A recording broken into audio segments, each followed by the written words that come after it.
But that feels like a lifetime ago. So Yeah, totally. definitely. We get it. I used to be a stripper. Let's talk about the film Nightbitch. This is a film directed by Marielle Heller. It stars Amy Adams, Scoot McNairy, Zoe Shao, and a ton of others in here. In a movie that I just wasn't sure how to feel about it. Like when I first heard about this movie, I was like, what exactly is this movie going to be about, right? Like I was just so interested in knowing how this was going to play out. It is based on a book, which the book is written by Rachel Yoder, and I thought that this was a movie that was going to take several turns and be a distinct tone of sorts when I first heard about it, and then we got a trailer for it, and I was just like, okay, I don't know what this movie's trying to do or accomplish. I finally got to watch it at TIFF, and here are my thoughts on it. Before we do, hit the subscribe button and notification bell. Let's get to 40,000 subscribers. That's our big goal for the month of December. But let's talk about the film Nightbitch. So the premise says the film concerns a magical realism style story of a stay-at-home mom who sometimes transforms into a dog. That's pretty much the whole tagline here. Amy Adams becomes a dog at night, and she's trying to deal with her home life at the same time. First and foremost, Amy Adams, I think, is one of the greatest actresses we've ever had. All you have to do is just watch one film, and that is Arrival, and you will get it. And her other filmography, of course, is great as well. But I was very much so thinking to myself, is this movie really going to be great or what, right?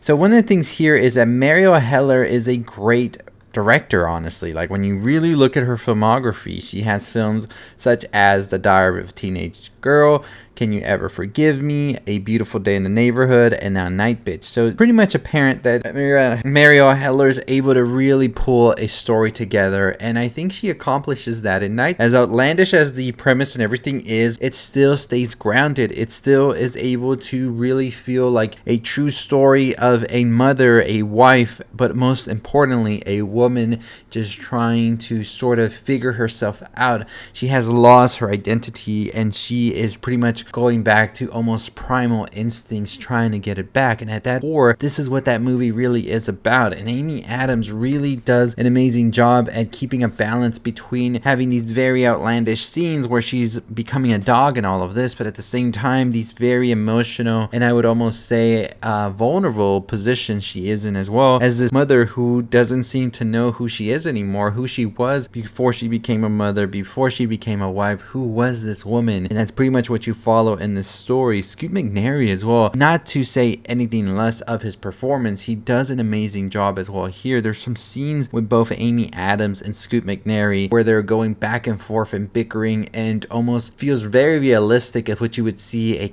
married couple with children who have sort of fallen victims to the routine of life, and now they're both trying to make sense of what's going on because one maybe just feels comfortable in it while the other is suffocating.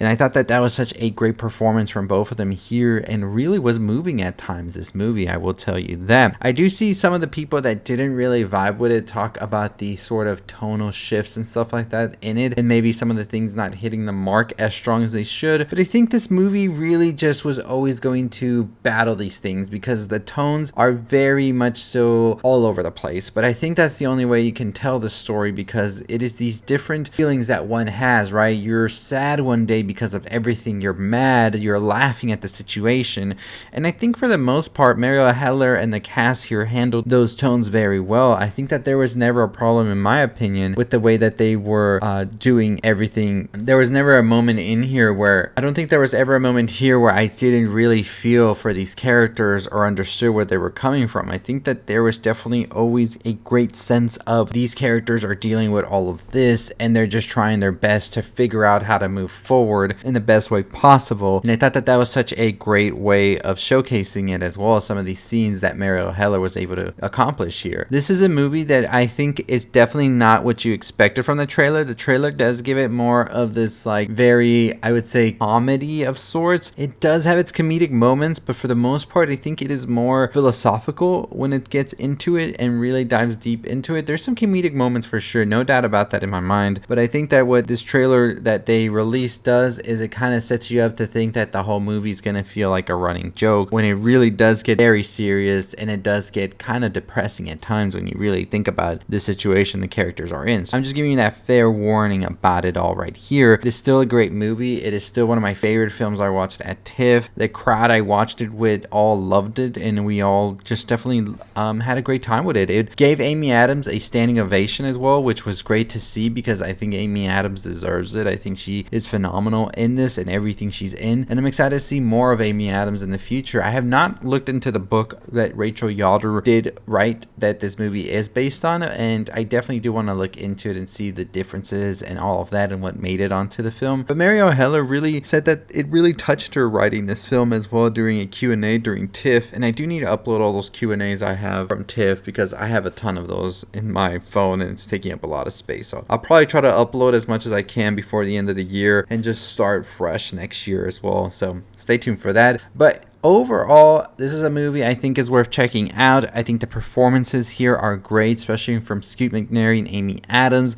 I think Marielle Heller has such a compassionate and spectacular script here. Her direction as well, especially with some of the outlandish scenes, really still keep this movie grounded. And I think Nightbitch is worth checking out just for that. I think that everything that these artists do in this film is great. And I do think that maybe if you're thinking this movie is going to be something and you go in with those expectations, you are definitely setting yourself up for not liking this movie as much. But just go into this, don't think anything of it, just take it in, just experience it, and I think it's one of those movies that you'll end up enjoying. So yeah, Nightbitch definitely was a movie that surprised me and one of my favorites at TIFF. But let me know your thoughts and your opinions on it down below. If you're watching this, if you're excited for it, what did you think about it? Have you read the book that this is based on? Let me know in the comments down below. Curious to know. Speaking of books, we are doing a video on the differences between the Wicked book as well as the musical and the movie, so stay tuned for that video tomorrow. We do have a video on Yellow Jackets season 3, some things we've learned today, and some new pictures as well. So if you want to check that out, if you're a fan of Yellow Jackets, make sure you're subscribed and check out that video when you can. Follow us on our Instagram, Letterboxd, Threads, all of that. I will provide them down below. But as always, that is going to do it for me, Nightbitch, and we do have the Seed of the Sacred Fig review coming this week. We're just doing all the TIFF ones we haven't done as well, so bear with me as we get through them. As always, stay safe, stay positive. If you wake him up,